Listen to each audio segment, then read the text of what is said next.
এটা হচ্ছে কালকের ভিডিও, মানে সরস্বতী পুজোর দিনের ভিডিও। তো সকালে উঠে কাজ বাজ সেরে স্নান করে নিয়েছি আর চলে এলাম ঠাকুর ঘরে। তো মা সরস্বতীর পূজা হয়ে গেছে, তো প্রণাম করতে এলাম। আর এই দেখো, এটা হচ্ছে আমাদের পিতলের ঠাকুর, কারণ মাটির ঠাকুর আনলে প্রত্যেকবার তো বদলাতে হবে, তো ওই জন্য মা একবারে আমাদের পিতলের ঠাকুর নিয়ে নিয়েছে। আর আমার মেয়েরা ছোট বলে প্রথমেই এসে ব্রাহ্মণে পুজো দিয়ে গেছে।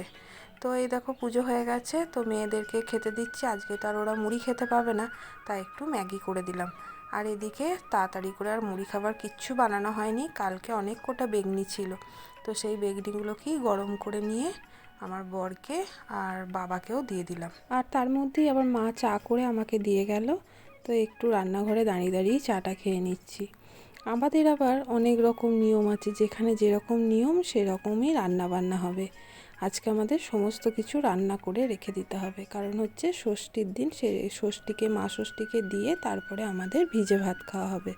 তো এই দেখো প্রথমেই বাঁধাকপিটা চাপিয়ে দিলাম, আর মা সমস্ত সবজি না আগের দিনে রাত্রেবেলায় কেটে রেখে দিয়েছিল, তাই সেই জন্য খুব তাড়াতাড়ি সুবিধাও হলো, রান্নাগুলো বসিয়ে দিচ্ছি। আর এদিকে বেগুন ভাজাও করে নিলাম, রান্না করছি আর একদিকে একটা একটা করে রান্না মা ষষ্ঠীর জন্য থালাতে সাজিয়ে রেখে দিচ্ছি। তো এটা হচ্ছে আমাদের ষষ্ঠীর থালা, তো কালকে ষষ্ঠী পুজোর সময় মায়ের কাছে এটা দিয়ে দেওয়া হবে থালাটা। তারপরে এই দেখো, যেটা না করলেই নয়, শাকটাও রান্না করে নিচ্ছি।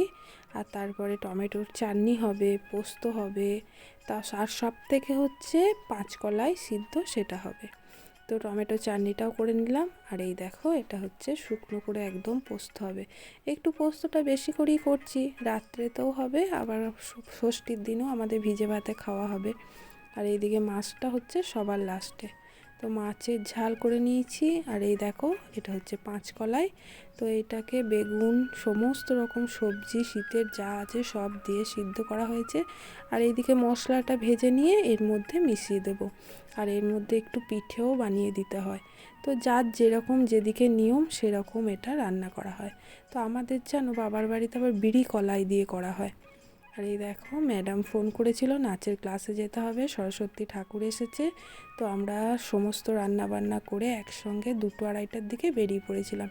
তো ম্যামের এখানে ভোগ খাওয়া হলো, খিচুড়ি ভোগ। তো খেয়ে মেয়েগুলো একটু আনন্দ করছিল, নাচ করছিল। তারপর বাড়ি এসে দেখছি মা ষষ্ঠী পাচ্ছে। তো চলো এইটুকুনিই থাক, আবার অন্য কোনো ব্লগে তোমাদের সঙ্গে দেখা হবে। সবাই ভালো থাকবে, সুস্থ থাকবে।